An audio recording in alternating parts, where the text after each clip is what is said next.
Hello everyone, it's Rosin, and welcome to another episode of Bran Awareness. So, I haven't done one of these in a few weeks, but I was inspired because Square Enix, being the cheeky bastards they are, re-released Chrono Trigger on Steam, kind of did a stealth maneuver there. None of us even knew about it, they didn't announce it, it didn't get leaked, nothing. Just one day, boom, a few days ago, Chrono Trigger is on Steam. And we're all excited. A lot of us were excited. So, being who I am and jumping in on the hype wave, I was on Steam anyways around the time because I was purchasing the FTL devs' new game, which the name of which is escaping me right now. Into the Breach. Into the Breach. I haven't played it yet, so I can't tell you if it's good or bad or not, but I was excited about that game because it's a mecha game by the FTL people. So I said, what the heck, I'm buying Into the Breach. Why the hell don't I just add Chrono Trigger into the shopping cart as well? So I picked that up. Literally just as I do that and it finishes installing, I see a Twitter thread that's like, oh, yeah, this is actually just a really bad port of the mobile version. Which I guess shouldn't have surprised me because that's kind of what Square Enix's MO has been for Steam and even PSN ports, like the Final Fantasy IX port. If you want to hear Zach talk about that in the latest We Are Finally podcast episode, I'll link to that below.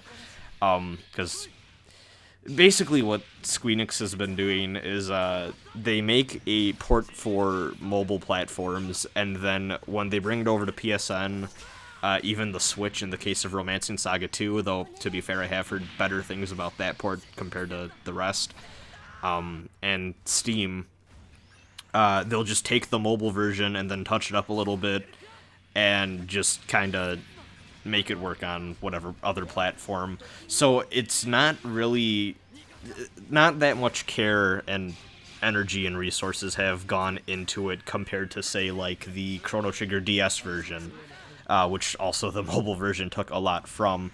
But the Chrono Trigger port in particular is bad to me because it uses...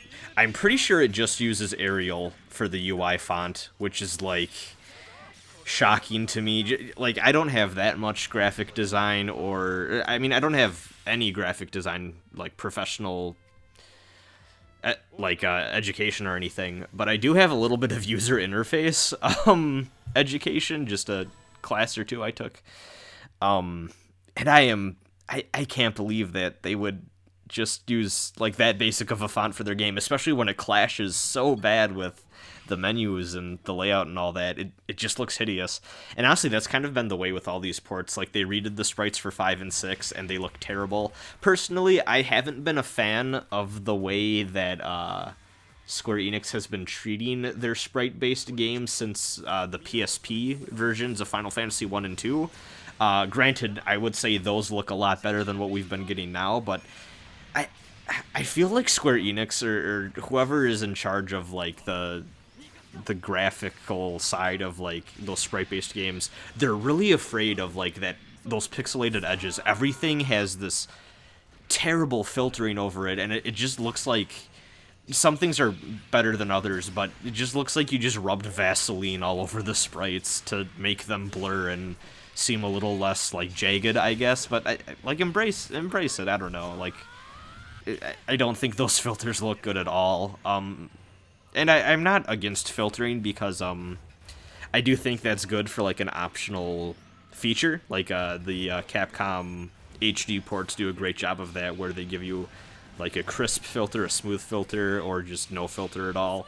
And they look really good, but Square Enix unfortunately hasn't seemed to figure it out to that degree. But one thing, especially with the Chrono Trigger one, that looks really bad is the character sprites and the background sprites both have different levels of filtering going on, so like the character sprites really pop out against the backgrounds, and it looks really bad. And then the menu on top of that is just kind of redone compared to the base games, and like I said, has the terrible font, and it just looks like a clusterfuck. It's not visually pleasing at all. And I am not one that really is much of a graphical fidelity person or anything, but just like from an art design and like aesthetic standpoint, a lot of the recent Square Enix ports that have gone up on Steam and stuff have been terrible looking.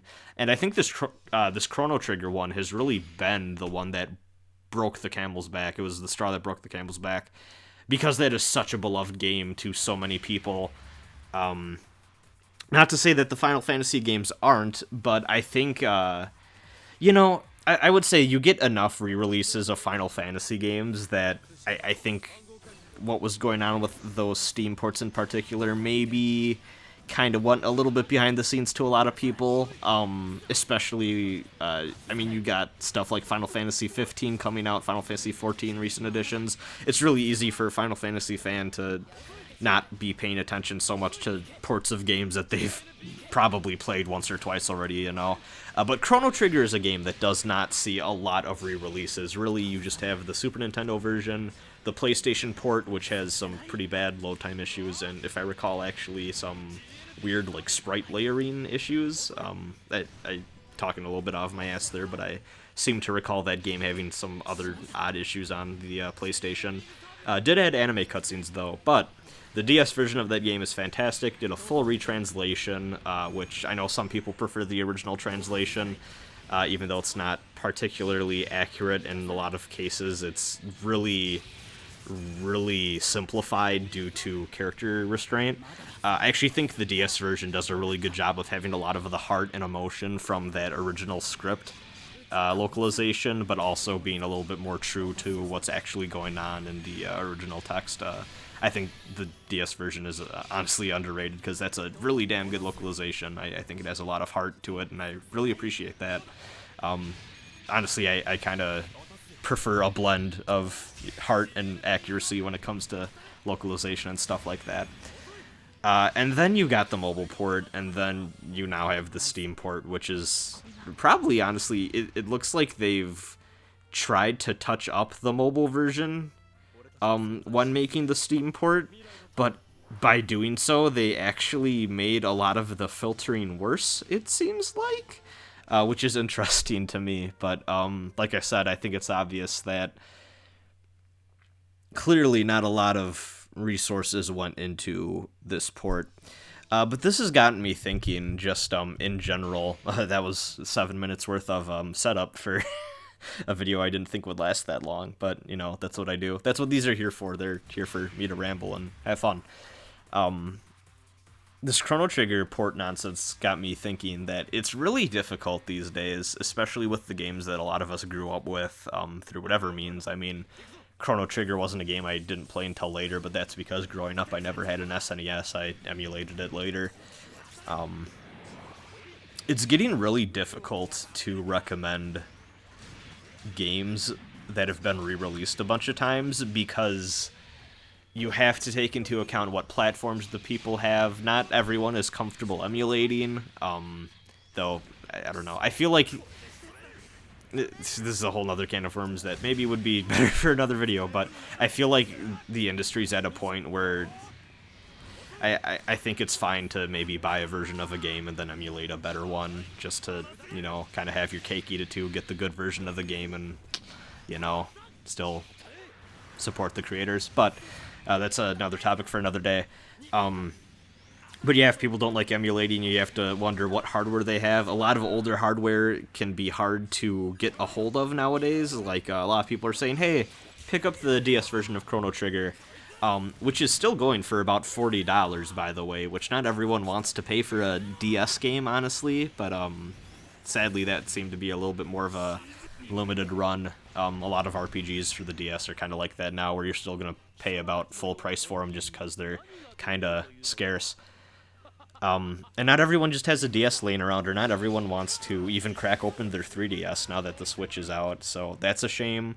But then you have people that are like, oh, well, I have the PlayStation version, and then, a lot of the hardcore fans will say, no, don't play that version, it's bad. And while that is true, I mean, people still experienced Chrono Trigger through the PlayStation version and fell in love with it the same way, even though it might be what a lot of people consider a lesser version of that game. That doesn't mean they can't play and enjoy it, I guess. And I think that's kind of what I wanted to talk about here is I feel like when you are trying to sell something you love, and by sell I mean like trying to recommend or suggest something you love that has a lot of versions, like say Chrono Trigger, to a friend, I feel like you need to walk a fine line between suggesting what the preferred versions of the game are and be as transparent about it as possible. But also leaving the room open to just be okay with the fact that they're probably just going to pick up whatever looks good to them, without throwing a hissy fit over that. Because I feel like we've gotten to this weird junction with a lot of, like, nerdy, like, media stuff like this, as time goes on, where people are getting more and more anal about how people experience a thing. I mean, hey, fucking guilty as charged. I made the dumb SMT beginner's guide. Here's how you should get into the series bullshit or whatever. But I mean, I think that over time we've maybe lost the enjoyment of just kind of jumping into something and not giving a shit and just kind of seeing where it takes you. I feel like we have a lot of pressure now of, like, oh no, you got into this series the wrong way, or you got into this thing I love the wrong way, and now you're never gonna enjoy it as much as I do or as other people do. And I think that's kind of a fallacy, because I do think that, you know, for better or for worse, sometimes things get re-released in forms that aren't great. The Star Wars Special Edition being one that I think a lot, you know, that's kind of the lowest common denominator, easiest one to point to. But I think it is important to realize that a lot of kids grew up with that version of Star Wars, and they still fell in love with it. I personally can't remember. I know that I was a household where we actually had both versions of the movies on VHS for some reason. I don't remember if I watched the original or the special edition first. I knew I grew up with both, and honestly, it wasn't until I got older where I realized the problems with the special edition. Especially with kids, I think they're a lot less caring about stuff like that, or, like, you know, visual quality, and you know they can just kind of take it for what it is. And this is even getting dicier too, with stuff like fan hacks, modding, and just in general, like, creative fan works that try to alter or change things. It's rough to say, but the version of Final Fantasy III I would recommend to most people is the Final Fantasy III Mason Mix, which is the NES version of that game with a rebalancing hack, which in my opinion does a really good job of making the different classes in that game that are useless in both the NES and DS versions of that game actually worth using. And it kind of sucks that there's no official version of Final Fantasy III that does that, but I think, you know, on paper, if you want the most enjoyable Final Fantasy III experience, that would be the one I would have to recommend to people. And I think that is actually worth referencing, too, is sometimes people just want the vanilla, basic-ass, what you get sort of version of a thing. Like, I know a lot of people that on their first playthrough of a PC game, they don't want to play with any mods because they want to get the original experience out of it before they go delving in and messing around and kind of tailoring it to their own interests more. And I think that's totally fair. Recently, I watched Twin Peaks Fire Walk with Me, which has, on the Blu-ray release of it, like 45 minutes worth of deleted scenes from the movie that they cut into kind of like a tiny film called Twin Peaks: The Missing Pieces.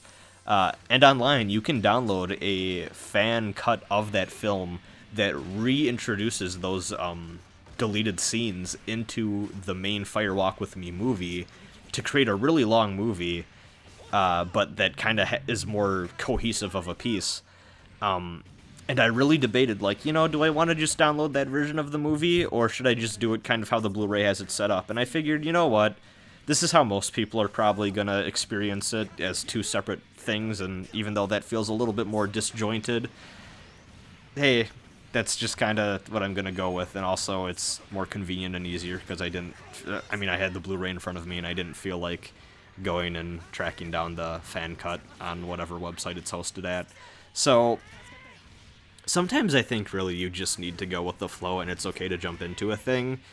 But then also maybe keeping in mind that if you didn't have a good first impression for something and you look up and see, oh, the DVD of this movie has weird issues with, like, I don't know, like scenes are out of order or something ridiculous. I'm sure that doesn't exist as a problem. I just made that up. But just keep that in mind and say, okay, maybe I just had the bad version of a thing. But yeah, I'm gonna get off the soapbox now. Let people get into things however they want to get into things, and just kind of let people jump on in and see if they like a thing, and don't be that asshole that's like, no, you're doing it wrong. But, just, maybe gently say, like, hey, I don't recommend you do it that way. I recommend you do it this way. But, I mean, if they resist, don't push too hard, because honestly, if you're too much of an asshole about it, you're just going to make them probably resist getting into the thing in the first place, because they're just going to assume, oh, people are assholes about this, and that's never a welcoming